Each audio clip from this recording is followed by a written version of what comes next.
अव्यक्त हमें बन जाने को अव्यक्त इशारे मिलते हैं।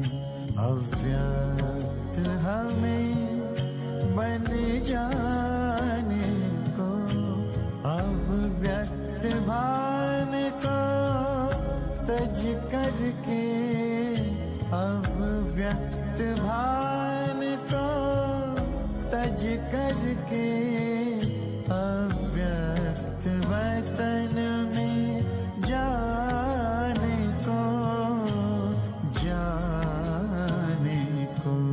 अव्यक्त इशारे मिलते हैं। अव्यक्त इशारे मिलते हैं।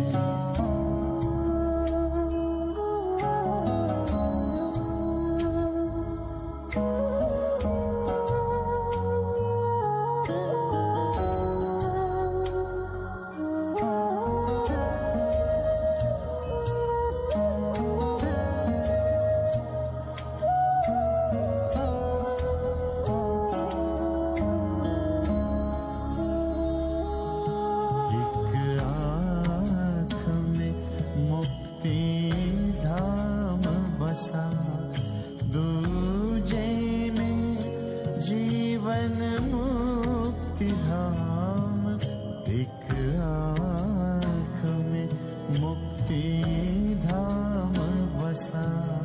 दूजे में जीवन मुक्ति धाम, मन में मेरा मन मीत बसा। मन में मेरा मन मीत बसा। दिल में बसा वही दिलारा है। समय यही दिल दर्पण से है। समय यही दिल दर्पण से प्रभु का दीदार कराने को। प्रभु का दीदार कराने को अव्यक्त इशारे मिलते हैं। अव्यक्त इशारे एक शिकारी ने एक बूढ़े पक्षी को पकड़ा और वो बूढ़ा पक्षी बोल उठा, मैं बहुत बूढ़ा हूं, मेरी काया जीर्ण हो चुकी है, तुम मुझे पकड़कर भी क्या करोगे? मेरी आवाज में कोई मधुरता नहीं, मैं दिखने में कुरूप हूं। अगर तुम मुझे छोड़ दो तो मैं तुम्हें जीवन के ऐसे 3 सूत्र बताऊंगा जो तुम्हारे बहुत काम आएंगे। वो शिकारी कहता है, पर मैं ये कैसे मान लूं कि मैं तुम्हें छोड़ दूं और तुम मुझे सूत्र बताओगे? तुम उड़ गए तो? वो कहता है, एक सूत्र तो मैं जब तुम्हारे हाथ में हूं तभी बता दूंगा, दूसरा मैं जब उड़ जाऊंगा और झाड़ पर बैठूंगा तब बताऊंगा, और तीसरा जब आकाश की उड़ान भरूंगा तब। उस आवाज में सच्चाई थी। उस शिकारी को लगा कि इस पक्षी को बेचकर भी क्या मूल्य मिलेगा, क्यों ना ये सौदा कर लिया जाए। शिकारी कहता है, ठीक है। वो पक्षी कहता है, तो जीवन जीने का पहला सूत्र है कि जो कुछ बीत चुका है, जो कुछ हो गया है जीवन में, अब उसका चिंतन ना करो, और जो वर्तमान में है उसी में आनंदित रहो। बात जच गई। शिकारी ने पक्षी को छोड़ दिया और वो पक्षी उड़ता हुआ झाड़ पर जा बैठा और उसने कहा, दूसरा सूत्र है, कोई भी अतर्कपूर्ण बात हो उसे कभी भी तुरंत स्वीकार न करना। जो बात ज्ञान संगत ना हो, जो बात बुद्धि में न समाती हो, उसे तुरंत कभी भी स्वीकार नहीं करना। और वो पक्षी उड़ने लगता है। पर उड़ते उड़ते वो कहता है, एक खबर मैं तुमको देना चाहता हूं, और वो ये कि तुमने बहुत भूल कर दी। ये सूत्र नहीं है तीसरा, जस्ट एक खबर मैं तुमको देना चाहता हूं कि तुमने मुझे छोड़कर बड़ी भूल कर दी। तुम भूल गए, या शायद तुम्हें पता ना हो, मैं वो पक्षी हूं जिसके पेट में 2 हीरे हैं। अगर तुम मुझे पकड़ लेते और मुझे काटते तो वो 2 हीरे तुमको मिल जाते और तुम क्या से क्या बन जाते। जैसे ही वो शिकारी सुनता है ये मैंने क्या कर दिया, वो रोने लगता है, दुखी होता है। पक्षी उड़ने लगता है। शिकारी कहता है, जाते जाते तीसरा सूत्र तो बता के जाओ। वो कहता है, तीसरा सूत्र मैं तुम्हें क्यों बताऊं जबकि तुमने पहले 2 सूत्रों पर ही अमल नहीं किया।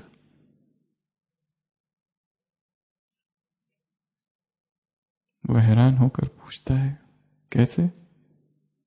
वो कहता है, मैं तुम्हारे हाथ में था, तुमने मुझे छोड़ दिया और छोड़ने के बाद तुम दुख कर रहे हो। जो बीत गया यही तो पहला सूत्र था।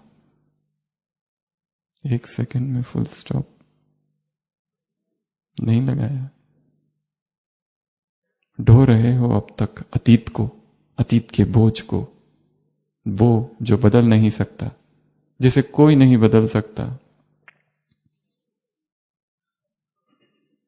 और दूसरा, तुमने मेरी बात का यकीन कर लिया।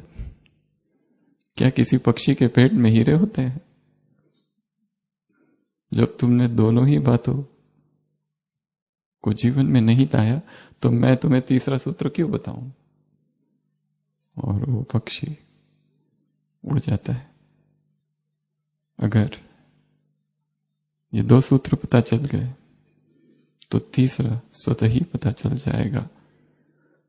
भगवान ने भी 3 सूत्र सुनाए हैं, परंतु वो इतना निर्दयी नहीं है कि 2 पर अमल न करने के बाद तीसरा न सुनाए। वो तीसरा भी सुनाता है और चौथा भी सुनाता है और 5वां भी सुनाता है, जबकि उसे ये भी पता है अभी पहला ही पक्का नहीं किया है। और यदि पहले 2 कर लो तो तीसरा उसका सहज परिणाम होगा। यदि याद है और पवित्रता है तो स्वतः ही सेवा होगी। सेवा पवित्रता का परिणाम है। सेवा पुरुषार्थ नहीं है, सेवा रिजल्ट है याद का।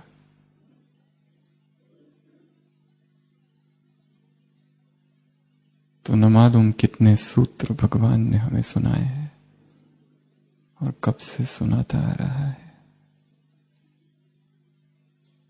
पर वो अंतर्दृष्टि हमने अब तक क्यों नहीं पाई? वो अंतस चेतना क्यों नहीं जागी? वो आत्म जागृति क्यों नहीं हुई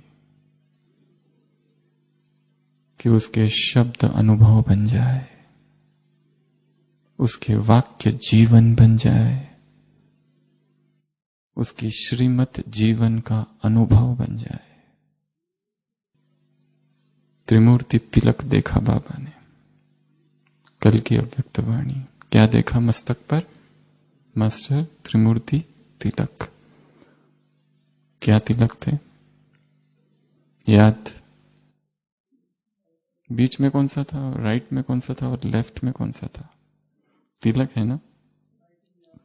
राइट में याद, बीच में पवित्रता और एक तरफ सेवा। उठते ही ये तिलक लगा लेना।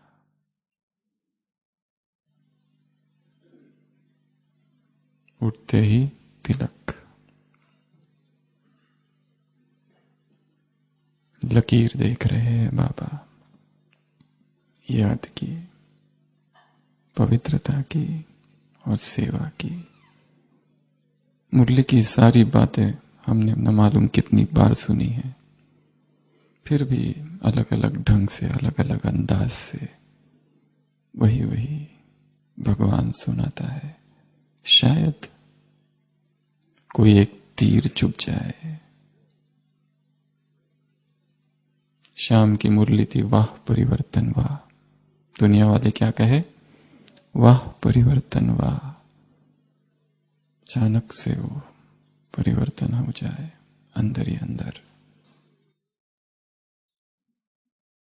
तो मुरली का चिंतन करेंगे। एक है श्रुति प्रज्ञा, एक है चिंतन प्रज्ञा, एक है भावना प्रज्ञा।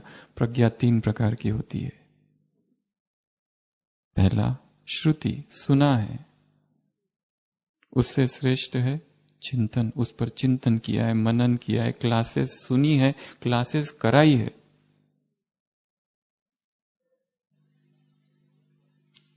परंतु अनुभव नहीं है कुछ भी। भावना प्रज्ञा अर्थात अनुभव। पानी के विषय में सुना है, चिंतन भी किया है, क्लासेस भी कराई है, स्विमिंग किस तरह की जाती है, पर पानी में कभी उतरे नहीं, डर है। भावना प्रज्ञा जग जाए, संज्ञा प्रज्ञा का रूप धारण कर ले, ज्ञान प्रज्ञा बन जाए, अनुभव बन जाए। तो सबसे पहली रेखा कौन सी? याद। दूसरी रेखा पवित्रता और तीसरी रेखा सेवा। सबसे पहला याद। क्या कहा याद के लिए बाबा ने? याद कैसी हो? याद की लकीर चमक वाली हो, याद अव्याभिचारी हो। कितना कड़ा शब्द प्रयोग किया है, व्याभिचार।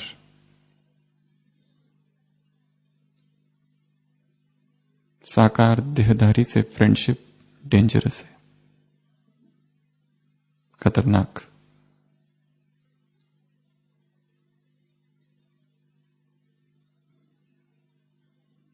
अव्याभिचारी याद। और याद की लकीर सीधी हो, टेढ़ी ना। टेढ़ी अर्थात, टेढ़ी अर्थात, टेढ़ी अर्थात मुरली में क्या था? किसी को सहारा या किसी के संबंध के द्वारा बाबा से जुड़े हैं, वाया। एक है डायरेक्ट, एक है किसी के थ्रू। एक की लगन में मगन। क्यों मन व्यक्तियों की ओर जाता है? शब्द प्रयोग किया बाबा ने, साकार देहधारी अर्थात व्यक्ति, अर्थात कोई आत्मा, अर्थात कोई पर्सन, कोई मनुष्य। साकार देहधारी के सहारे की आदत। साकार देहधारी के सहारे की आदत। जब भी समस्या हो, जब भी कठिनाई हो, उसी की आदत आती, उसी की याद आती है, उसी के पास मन जाता है, उसी से शेयर करने की इच्छा होती है। प्रदूषण है आत्मा का, देहधारी की याद। आत्मा इतनी शुद्ध हो जाए, इतनी निर्मल कंचन हो जाए कि देहधारियों में बुद्धि नहीं जाए। बाइबल में एक जगह लिखा है, if anyone loves the world more, the father is not in him. यदि कोई देहधारी से अधिक प्रेम करता है तो वो पिता उसके साथ उसमें नहीं है। इस बात को हमने कई बार सुना है, फिर भी बुद्धि देहधारियों में जाती है।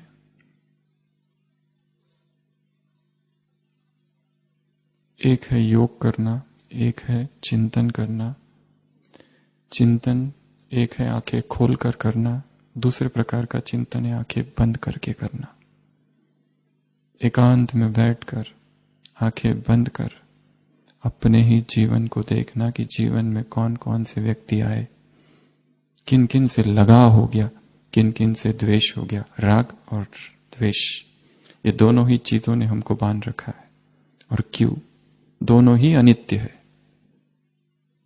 अनित्य है, अनित्य है, अनित्य है। निरंतर ये चिंतन, आज दिन भर जो हुआ अनित्य है, अनित्य है, अनित्य है, अनित्य है, अनित्य है, अनित्य है।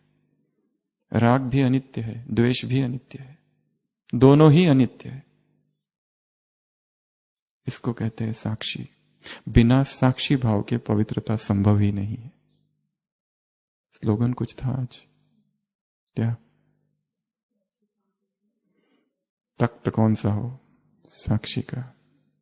तब क्या होगा? निर्णय शक्ति, यथार्थ। क्योंकि यदि कोई व्यक्ति सुख देता है तो उसमें राग जाता है, यदि कोई व्यक्ति दुख देता है तो उससे द्वेष होता है। ये दो चीजें दिन भर होती रहती है। जो भी संवेदनाएं उठती है दो चीजों की। बैठे हैं, कान में कुछ मधुर सुना गीत, उस गीत के प्रति सुखद अनुभव और परिणाम राग। कर्कश वाणी सुनी, दुखद अनुभव द्वेष। सुखद भी हो द्वेष भी हो, दोनों में ही फंसना नहीं है। कहते रहना अनित्य है, अनित्य है। आंखों से कुछ देखा, रूप सुंदर है, सुख राग। आंखों से देखा रूप कुरूप है, दुख द्वेष। अनित्य है। मुख से कुछ खाया, आहा स्वादिष्ट, अगली बार यही चाहिए। वो है क्या जो पिछली बार था? अनित्य है। स्वाद, सुगंध अनित्य है। स्पर्श अनित्य है। पांचों ही इंद्रियों से जो कुछ हो रहा है, इंद्रियों में चीजें जाके टकराती है, टकराई, टंकार हुई, परिणाम दो, राग द्वेष। मूल्यांकन किया बुद्धि ने, सुख दुख, सुख के प्रति आसक्ति, दुख के प्रति। किसी ने आके कुछ कह दिया, किसी ने कुछ कहा नहीं, पर वो व्यक्ति हमें पसंद ही नहीं है। अचानक संवेदनाएं, अचानक तरंगे उठती है चेतना में, इससे दूर, इसकी तरफ देखना भी नहीं। द्वेष, कोई आया जिसने हमें बहुत मदद की थी, जो योगी है, तपस्वी है, एकदम आकर्षण।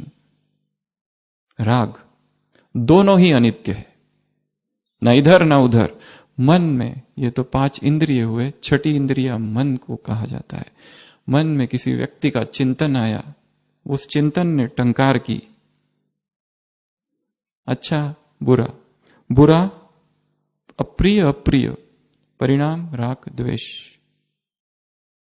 दोनों ही अनित्य है, न ये न वो, न ये चाहिए न वो चाहिए। साक्षी, तटस्थ, साक्षी के तख्त पर बैठो तो निर्णय शक्ति कैसी होगी? यथार्थ। कहीं पर भी नहीं फंसेंगे, ना उसमें ना उसमें, किसी में भी नहीं, ना अच्छे में ना बुरे में।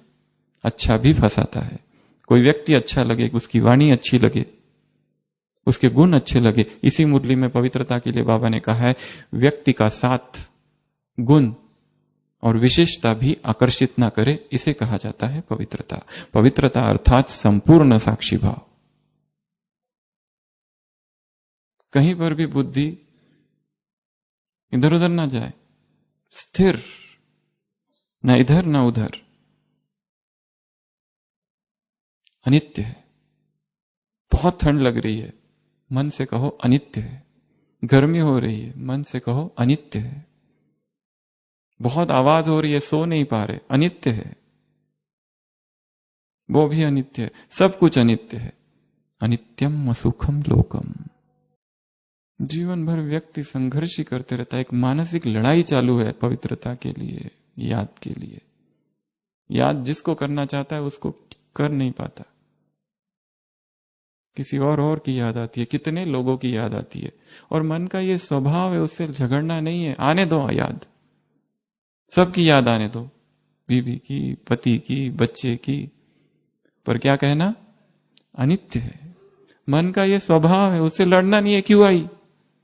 क्यों आई तो दुख हो जाएगा। विकार जागा अंदर अचानक, सारे दिन भर योग भट्टी की, रात में विकार के संकल्प आ रहे, सुबह उठ के आत्मग्लानी।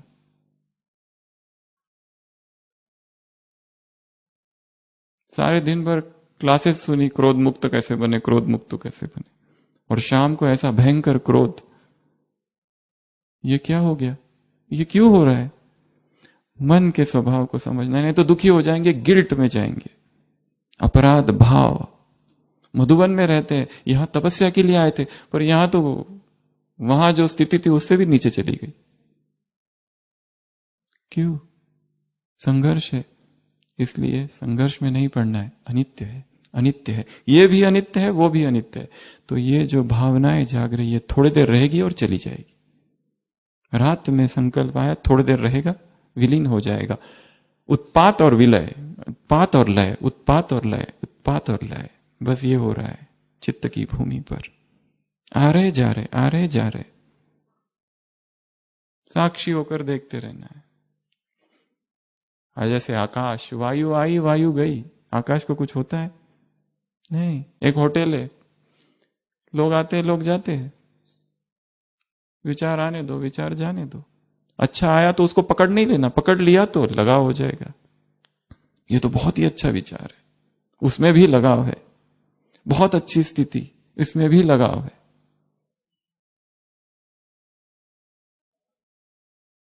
आश्रम में नया नया सन्यासी आता है, युवा, ध्यान में बैठता है, बहुत मच्छर काटते हैं। मच्छरों ने योगियों को हमेशा ही बहुत सताया है।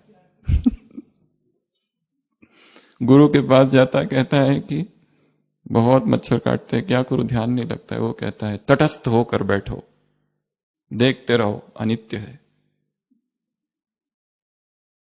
वो बैठता है, फिर मच्छर विच्छर कुछ नहीं काटते। कई दिनों बाद फिर आता है, कहता है अब बहुत अच्छा है। पहली बार गुरु कहता है ये भी बीत जाएगा, चिंता मत करो। अब कहता है कि अभी स्थिति बहुत अच्छी है, गुरु कहता है ये भी बीत जाएगा।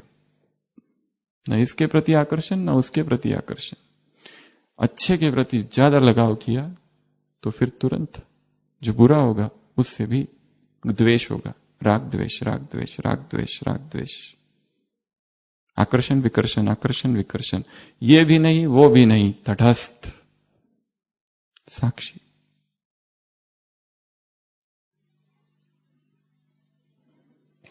बाप की याद, एक की लगन में मगन, अव्यभिचारी याद। मनुष्य की याद से क्या नुकसान है, ध्यान में बैठकर चिंतन करना है।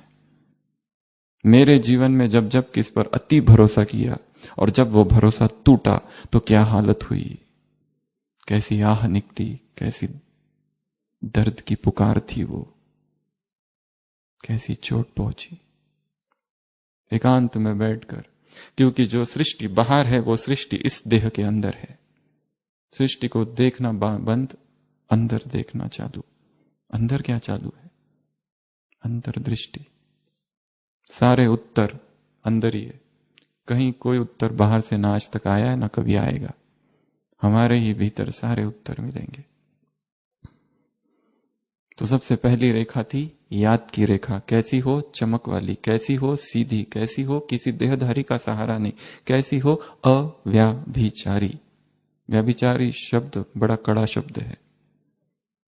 Extra marital affairs. क्या चाहिए तुम्हें? कंपनी, कंपेनियन मैं हूं ना, पापा ने कहा है। ये पहला। तो अपनी याद को बढ़ाना है, अपने याद को सहज स्वाभाविक करना है। सहज स्वाभाविक प्राकृतिक कुदरती याद, नेचुरल। ऐसा नहीं कि जब बैठेंगे तो ही हो, पर हां जब बैठे तब तो स्थिरता से बैठे, अचल अडोल होकर बैठे। जब तक शरीर स्थिर नहीं, मन भी स्थिर नहीं होगा। दूसरा, पवित्रता। पवित्रता की कितनी सारी परिभाषाएं दी है यहां पर। पवित्रता अर्थात संकल्प और स्वप्न में भी ब्रह्मचर्य। पवित्रता अर्थात स्वप्न में भी ब्रह्मचर्य। जब अथाह पवित्रता चेतना में समाती है तो ऐसे आनंद के फव्वारे फूटते हैं कि जहां कोई अपवित्र संकल्प ही नहीं, स्वप्न भी शुद्ध हो गए। इतनी विशुद्धि अंदर, इतना शोधन हो चुका अंदर, इतनी प्रांजल चेतना कि आनंद ही आनंद अनुभव होता है। और जिसने इसका एक बार अनुभव किया वो कभी भी अपने चित्त को दूषित नहीं करेगा। विकारों में एक दोष है और वो दोष है व्याकुलता। मन में व्याकुलता है अर्थात विकार है। व्याकुल हो रहा है चित्त, विकार है। स्ट्रेट डायग्नोसिस, व्याकुल है, अस्थिर है, बेचैनी है अर्थात कोई ना कोई विकार है जो उसे बेचैन कर रहा है। काम उन विकारों पर करना है। हम काम कर रहे परंतु कॉन्शियस लेवल पे कर रहे। अंतर मन में विकार समाये हुए हैं, इतने गहरे हैं, उनकी जड़ें इतनी गहरी है कि दिन भर का कि मुरली चिंतन, मुरली पढ़ना, अमृत वेला, सेवाएं, कुछ भी वहां तक नहीं पहुंच रहा है। हम जैसे गड्ढे में कुछ बॉल गिरा है, हम हाथ लगा रहे पर वो कितना नीचे है, इतने गहरे हैं वो विकार। जन्म जन्म से आत्मा में समाये हुए हैं। एक जन्म के ऐसे शुद्ध पुरुषार्थ से कहां जाने वाला है वो। 1 मास का समय दिया है बाबा ने, दृढ़ संकल्प। महात्मा बुद्ध 6 साल तक अलग अलग प्रकार की तपस्या करते रहे, थक गए, अंत में अधिष्ठान लिया, दोनों हाथ रख दिए, आंखें बंद कर ली, पालथी मार कर बैठ गए और ये हाथ और ये पैर और ये आंख तब तक नहीं खोलूंगा जब तक उस सत्य को ना पालू। कितना भी समय लग जाए फिर अब उठूंगा ही नहीं यहां से। ऐसा अधिष्ठान, ऐसा संकल्प करके बैठना है, कुछ भी हो जाए।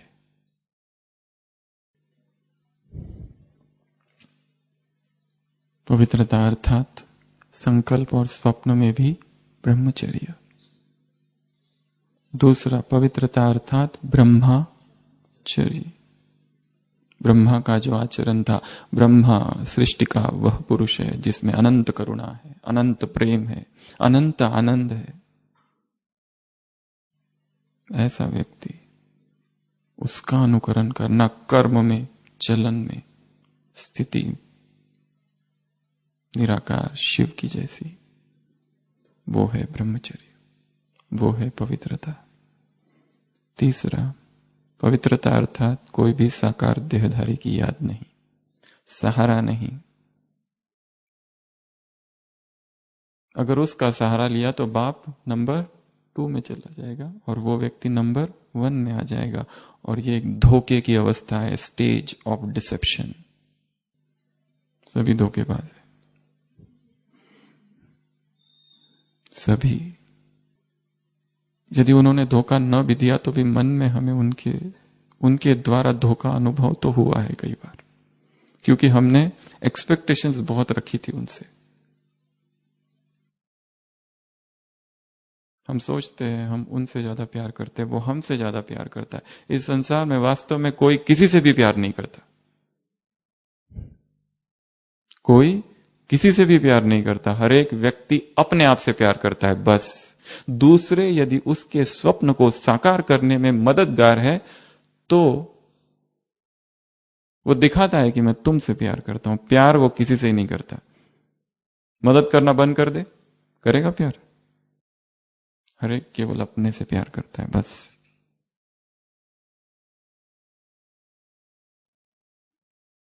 यदि हमें लगता है ये हमें बहुत प्यार करता है, ये करता है, वो करता है, शायद वो भ्रम है। Spiritual friendships are prohibited here. स्त्री और पुरुष में आध्यात्मिक मैत्री पतन का जड़ है। पुरुष शरीर स्त्री की आध्यात्मिक प्रगति में बाधा है और स्त्री का शरीर पुरुष की आध्यात्मिक प्रगति में बाधा है। इन दोनों में मैत्री हो जाए, पतन की शुरुआत हो जाती है। चाहे ऊपर से कितने भी रंग रोगन करे सेवाओं के नाम पर, कितना भी पेंटिंग करे, हम साथी है, सहयोगी है, ये है, वो है, कोई भी साकार देहधारी। हाँ, सेवाएं सबके साथ करना है, स्नेह सभी से है, सभी से प्यार है।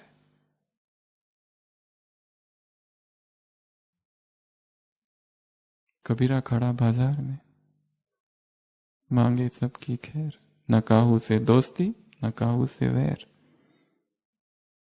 सब ठीक है, परंतु हम अलग है, डिटैच है। ज्यादा दोस्ती बढ़ाई, फ्रेंडशिप्स, आकर्षण चालू हो जाता है। शरीर ही ऐसे तत्वों से बना है। दोष न ब्रह्मा कुमार का है न ब्रह्मा कुमारी का, दोष है उम्र का। पवित्रता अर्थात कोई भी साकार देहधारी याद ना है। सहारा नहीं लेना है, सहारे की आदत नहीं बनानी है। तुरंत जीवन में समस्या आई, तुरंत फोन, मदद मांगना, क्यों? शेयर करते रहना, घंटों घंटों फोन में बीत जाते हैं, मैसेजेस, व्हाट्सएप्स, और क्या नहीं क्या क्या। पवित्रता अर्थात इतना न्यारापन भी नहीं कि सन्यासी के संस्कार हो जाए। कर्म सन्यासी नहीं बनना है, संगठन में रहना है, परिवार के बीच रहना है, परंतु परिवार के बीच रहते हुए भी सबसे डिटैच्ड। परिवार में भी नहीं फंसना। परिवार है किसका, बनाया किसने, वो ना भूलना। प्यूरिटी का मार्ग अकेले का मार्ग है। प्यूरिटी अर्थात अगली परिभाषा, एक बाप ही फ्रेंड, एक बाप ही कंपेनियन और उसी की कंपेनियनशिप, साथी और साथ बस वही। सबके साथ चल रहे, भीड़ में है, परंतु अंदर से अनुभव हो रहा है ये सब कौन है, पराये लोग हैं। ब्राह्मण परिवार में वो भी सही है, सारी दुनिया मरी पड़ी है, परंतु ये सब अनजाने से लोग हैं। हमारा इनमें से कोई भी नहीं है।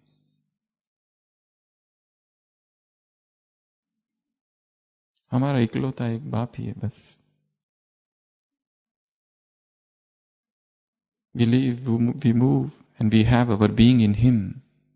उसी में हम जीते हैं, उसी में हम रहते हैं, वही हमारा सब कुछ है। Neither death nor life, nor angels nor principalities, nor nakedness nor heights nor depths, nor things present nor things to come, nor any creature present or creature to come shall be able to separate us from the love of God. कोई नहीं, कोई हमें उसके प्यार से जुदा नहीं कर सकता। जो है, जो होंगे, कोई नहीं। और व्यक्तियों को छोड़ने का प्रयास नहीं करना है, व्यक्तियों की व्यर्थता को जानना है। किसी को कोई चीज खाने की बहुत पसंद है, अगर वो कहे मैं इसको नहीं खाऊंगा, तो उसी की याद ज्यादा आती रहेगी। जितना कमरे में सब उठा के फेंक देगा, दूसरे दिन दूसरी तरफ से चुरा के लाएगा। ये दमन है, दमन नहीं करना है। एकांत में आंखें बंद करके बैठो 1 घंटा तक, ना हाथ को हिलाना, ना पैर को, ना आंख को, और एक ही चिंतन करो कि ये जो बात है ये क्यों मुझे इतनी आकर्षित करती है। उसकी व्यर्थता का चिंतन करो, फिर सारा कमरा भी उस वस्तु से भर जाए तो भी आकर्षित नहीं करेगी, क्योंकि अंतर्मन, सबकॉन्शियस माइंड जब ये स्वीकार कर लेता है ये व्यर्थ है, तो बुद्धि जाती है।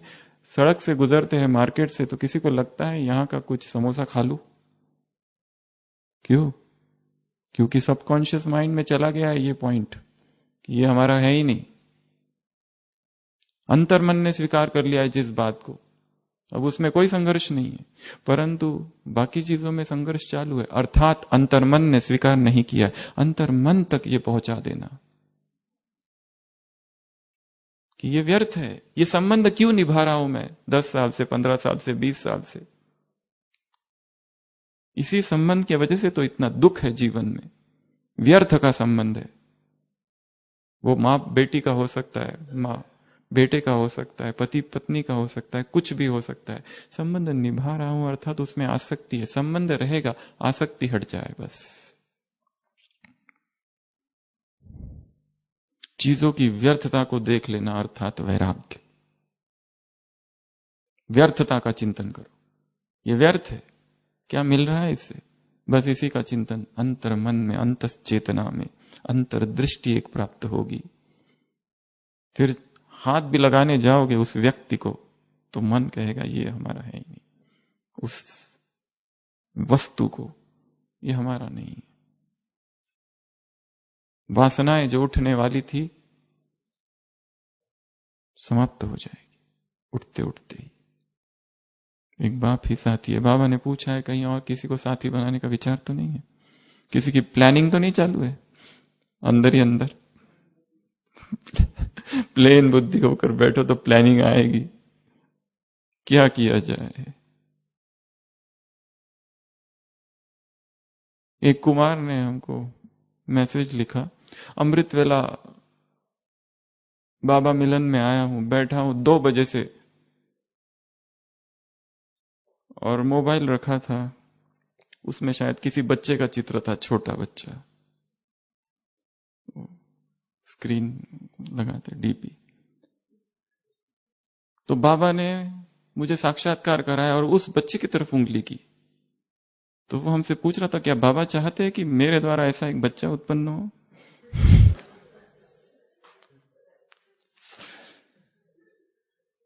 कहीं ये बाबा की टचिंग तो नहीं है।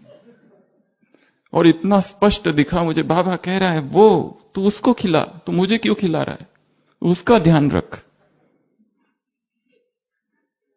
वो मेरा वारिस बच्चा होगा। तो वो पूछता है क्या मुझे अमल करना चाहिए। मेंटल एंड स्पिरिचुअल हेलुसिनेशंस कहा जाता है इन्हें, गेम ऑफ माया, मानसिक विक्षिप्तता है ये।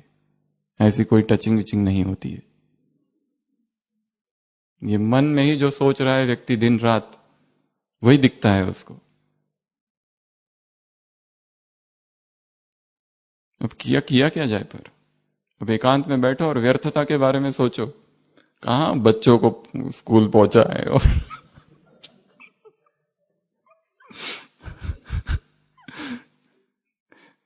क्या उसमें क्या क्या है वो सब देखो, वहीं रुक नहीं जाना। वो इमेजिनेशन, वो संकल्प आया है ना, रुको, उस पर चिंतन करो, पर चिंतन को और खींचो, तानो उसको, कहां तक जाता है देखो। विकार का संकल्प आया, ठीक है, और खींचो उसको, और खींचो। व्यर्थ, धोखा, दुख, दर्द, वो सब भी देखो। फिर ये इतना देख के पीछे क्यों हट जाते हो और फिर सोचते रहते हो वहीं तक नहीं, अब आगे बढ़ो। आगे गड्ढे है, उसमें भी तो, उसका भी तो सोचो। इतनी बड़ी परिभाषाएं दी है पवित्रता की, और पवित्रता आधार है। और बाबा ने इतनी अच्छी बात कही है, पवित्रता निजी संस्कार है, कहीं से लाना नहीं है, किसी से चुराना नहीं है, उधार नहीं लेना है। ये वरदान है, तुमको वरदान मिला है, जन्मते ही योगी भव पवित्र भव। ये जीवन का वरदान है, ये निजी संस्कार है। तो सभी अभी 2 मिनट के लिए अलर्ट होके बैठेंगे। रेड लाइट, चलो जरूरत नहीं है, वैसे ही बैठेंगे। हाथ को खोलना नहीं है, पैर को खोलना नहीं है, जहां पैर रख दिया बस वहीं पैर, और आंख बंद। शरीर का हलन चलन संपूर्ण बंद। मस्तक में पवित्रता, पवित्रता का प्रकाश देखना है। आंखों में पवित्रता,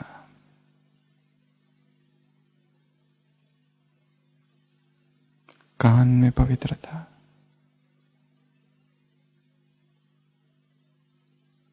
मुख में पवित्रता, चेहरे पर पवित्रता, प्रकाश ही प्रकाश पवित्रता का। दाएं हाथ में पवित्रता,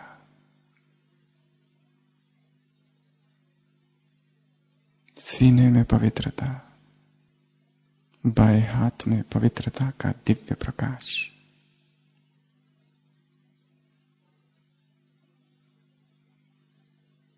पीठ में पवित्रता, पेट में पवित्रता,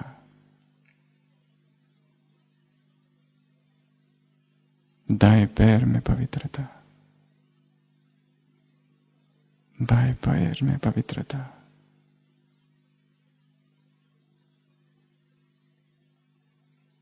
सिर के सिरे से पांव तक चेतना पवित्रता में नहा रही है। शरीर पिंड में विराजमान, मैं संपूर्ण पवित्र आत्मा हूं।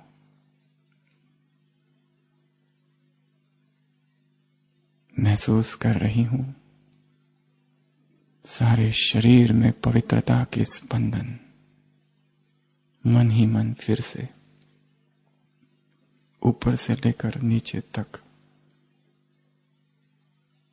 अपनी देह को देखना और एक एक अंग अंग में पुनः पवित्रता का अनुभव करना। ऊपर से नीचे तक आना और फिर नीचे से ऊपर तक, फिर एक पवित्रता का धारा प्रवाह पूर्ण शरीर को स्कैन कर रहे हैं जैसे। फिर से ऊपर से नीचे और नीचे से ऊपर, एक भी शरीर का अंग छूटने ना पाए। दिव्य स्पंदन, अणु अणु में पवित्रता, कण कण में पवित्रता, रोआ रोआ ब्रह्मचर्य के तेज से तेजस्विता में चमक रहा है। एक एक इंद्रिय पवित्रता से भरपूर, जन जन की दुर्गंध हट रही है। पवित्रता का Saurabh, deep deep deep with in, इतनी गहराई। वापस चेतना को लौटाएंगे शरीर में, आँख खोलेंगे तो हर दिन सुबह शाम जो अभ्यास अभी 5 मिनट किया उसको 15 मिनट, फिर आधा घंटा तक बढ़ाएंगे। कितना भी सुन लो पवित्रता के बारे में, जब तक अनुभव नहीं सब व्यर्थ है। जब अनुभव हो जाए, ये रोम रोम और अनुभव शरीर के तल पर होना चाहिए। क्यों विकार इतने खींचते? क्योंकि विकारों के अनुभव शरीर के तल पर है, बाकी चीजों के अनुभव मन के तल पर है, हवा में उड़ जाते। शरीर के तल पर अनुभव हो जाए कि ये जो देह है इसमें प्यूरिटी आ गई है, इसका जो कण कण है इसमें प्यूरिटी आई है, और ये अनुभव फिर खींचेगा। ये अनुभव संस्कार बनेगा। बाबा ने कहा तुम्हारा निजी संस्कार है, तुम्हें वरदान मिला है। जो वरदान के अधिकारी नहीं समझते उन्हें मेहनत करनी पड़ती है। तो सुबह शाम 15-15 मिनट ये अभ्यास करना है एवरीडे। हाथ बंद, पैर बंद, और नीचे जमीन पर बैठकर, बेड पर बैठकर नहीं, चेयर पर बैठकर नहीं, सोफा पर बैठकर नहीं, आसन डालो और बैठो जिसमें हाथ लॉक हो जाए, पैर लॉक हो जाए और आंखें बंद हो जाए, और उसमें 15 मिनट्स केवल पवित्रता की संकल्प, और शरीर का ऊपर से नीचे तक एक भी अंग हिस्सा ना हो जो छूट जाए। उसमें प्यूरिटी के स्पंदन भरो, और अनुभव करो कहां किस अंग में अभी भी अपवित्रता है। वो कौन सा सूक्ष्म अंग बाकी है कि जिसमें अभी भी उत्तेजनाएं हैं। उस उत्तेजनाओं में पवित्रता भर दो। पवित्र बनो, पवित्र बनो। कैसे? देह के तल पर अनुभव हो उसका, तो खींचेगा वो। हवाओं में खाली पवित्रता की चर्चा करने से कुछ नहीं होगा।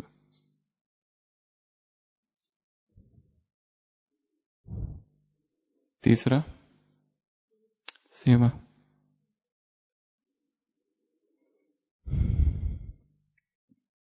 बड़ा सब्जेक्ट है और बहुत गहराई बाबा ने इसमें बताई है। सेवा अर्थात निर्विघ्न।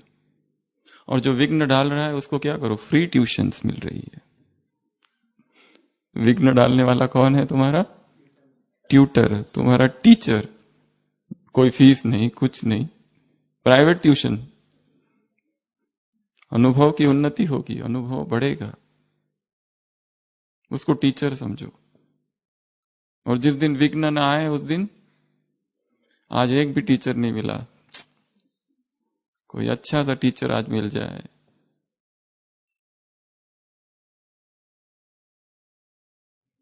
इस्लाम धर्म में कहीं पढ़ा है हमने, और कहते हैं सत्य घटना है। हजरत मोहम्मद साहब बैठे हैं मस्जिद में, नमाज चालू है, और अचानक एक व्यक्ति उठता है और बाजू में जाके पेशाब करने लगता है। बाकी सब लोग उठते हैं सीधा उसको मारने के लिए। क्या कर रहे हो? ऐसी पाक मस्जिद में ये क्या कर रहे हो? सल्लल्लाहु अलैहि वसल्लम। मोहम्मद साहब कहते हैं रुको, कुछ नहीं करने दो, उसको पूरा हो जाने दो। या खुद या तो किसी को कहते हैं बकेट लाओ, पानी डालो, और फिर उसे समझाते हैं। This is how prophets correct people.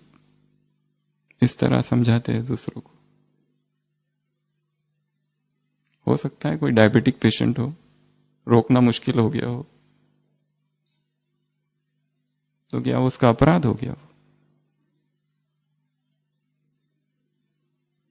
सेवाएं, शिक्षाएं देकर नहीं की दी जा सकती। अनुभव। लोग वो देखते हैं हम क्या कर रहे हैं, वो सेवा करता है। और कोई कितना भी विघ्न डाले, किसी के विघ्न डालने से कुछ नहीं होता है। जो सेवा हमें करनी है हमारे भाग्य में, हमारे भाग्य की सेवा कोई नहीं छीन सकता। जैसे वो चेस का खेल होता है, उसमें गोटियां इधर से उधर, उधर से उधर, उधर से उधर जाती रहती है, वैसी तरह आत्माएं भी इधर से उधर, उधर से एक स्थान से दूसरे स्थान। जहां पाठ खत्म हो गया वहां कितना भी रोको उसको नहीं रुकेगी, उसको जाना ही है, जाएगी वो। उधर से उधर, उधर से उधर, उधर से उधर, इधर से उधर, उधर से उधर। सेवाओं के लिए भी जहां हम जा रहे हैं वहां हमको पहुंचना ही है, कोई नहीं रोक सकता। जहां हमको रुकना है वहां से हम कोई हिला नहीं सकता है, और जहां हमें रुकना ही नहीं है वहां हम चाहे रुकना तो भी हम नहीं रुक सकते। तो सेवा अर्थात निर्विघ्न। सेवा अर्थात जो विघ्न डाल रहा है उसको विघ्नकारी ना समझ। क्या समझना? शिक्षक, ट्यूटर, कोच, गाइड, प्रिसेप्टर।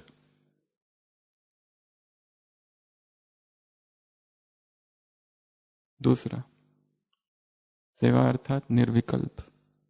कोई सेवा में आए और उसके पास्ट की कोई बात याद रखना। बाबा ने कहा यह भी हल्का पाप तो है।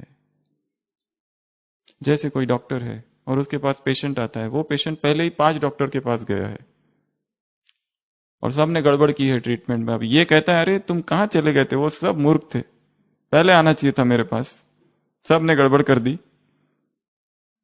और फिर उन 5 को जब पता चलता है अच्छा हमारे बारे में ऐसा कहा, हमने तो ऐसी ये समझ के भेजा था कि तुम थोड़े अच्छे हो तो तुम और ज्यादा अच्छे से ट्रीटमेंट करोगे, और तुम हमारी इकला नहीं करते हो, भेजना बंद। जो भी पेशेंट आया ये समझो ये फ्रेश है, इसने जो कुछ किया और जो कुछ लिया वो सब भूल जाओ। नया व्यक्ति आया है संगठन में, दूरबीन लगा के नहीं देखना इसका पास्ट ये था, अब इसके साथ इस तरह व्यवहार किया जाए। सेवा अर्थात निर्विकल्प, उसके प्रति संकल्प नहीं चलाने। ये है स्वच्छता। जहां स्वच्छता है वहां सेवा। बिना स्वच्छता के सेवा नहीं होगी। मन निर्मल हो, स्वच्छ बुद्धि, स्वच्छ कर्म और स्वच्छ वृत्ति, ये आधार है 3 सेवाओं के। तीसरा, सेवा अर्थात निस्वार्थ। सेवाएं की और छोड़ दिया। हमें कुछ नहीं चाहिए, ना प्रतिष्ठा चाहिए, ना हमारा कहीं नाम हो। एक विदेश का व्यक्ति आता है, मंदिर का कंस्ट्रक्शन चालू है, पूछता है कारीगर से, बूढ़ा है बेचारा, यहां रहने के लिए जगह नहीं है, ये मंदिर क्यों बना रहे हो? क्या भगवान के लिए? वो बूढ़ा कहता है, भगवान के लिए तो आज तक धरती पर एक भी मंदिर नहीं बना है। ये मंदिर बनाने का कोई और ही कारण है। वो कहता है, क्या कारण है, क्यों बन रहा है ये मंदिर? वो कहता है, चलो अंदर बताता हूं। अंदर लेके जाता है और बताता है मंदिर क्यों बन रहा है। एक बड़ा सा पत्थर, उसमें स्वर्ण अक्षरों में जिसने जो मंदिर बना रहा है उसका नाम खोदा जा रहा है, इसलिए मंदिर बन रहा है। भगवान के लिए थोड़ी ना मंदिर बनता है, किसने बनाया उसके लिए मंदिर बनता है। ये किस तरह की सेवा है? जहां हमें प्रतिष्ठा चाहिए, नाम चाहिए, कुछ भी नहीं चाहिए। सेवा सहज परिणाम है पवित्रता की। जो हमने पाया सबको मिल जाए, जो पवित्रता हमारे अंदर स्पंदित हो रही है, जिस आनंद के झरने में हम नहा रहे हैं अंदर ही अंदर, वो सबको मिल जाए। बहुजन हिताय बहुजन सुखाय। महात्मा बुद्ध 3 मास पहले बताते हैं कि अभी 3 मास के पहले मैं मरने वाला हूं। 3 मास हो जाते हैं, शाम समय आ जाता है, वो बस अंतिम प्रहर है। शिष्य आनंद जो 40 साल तक उनके साथ रहा है, सोचता है लोगों को मैं खबर कर दूं, एटलीस्ट आके लोग देखे तो। खबर करता है, भीड़ लग जाती है, हमको भी देखना है, हमको भी देखना है। बस अब अंतिम क्षण है जी जाने का। और एक व्यक्ति आता है वहां से, वो कहता है मुझे मिलना है। आनंद कहता है कि नहीं, नहीं मिल सकते, ब्राह्मणी। वो कहता है नहीं, अभी बहुत भीड़ है और भगवान तो बस अब जा रहे हैं। वो कहता है नहीं, मुझे मिलना ही है, मुझे विद्या लेनी है उनसे। महात्मा बुद्ध सुन लेते, कहते कौन है, आने दो उसे। और अंतिम क्षण में भी उसको ज्ञान सुनाते और फिर देह का त्याग करते। कैसी करुणा है!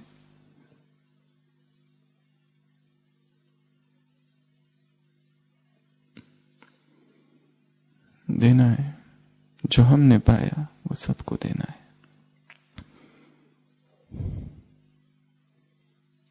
सभी स्थिर होकर बैठेंगे। स्थिर अर्थात अधिष्ठान, स्थिर अर्थात साक्षी, स्थिर अर्थात तटस्थ। तो 3 बातें, एक याद, दूसरी पवित्रता और तीसरी सेवा।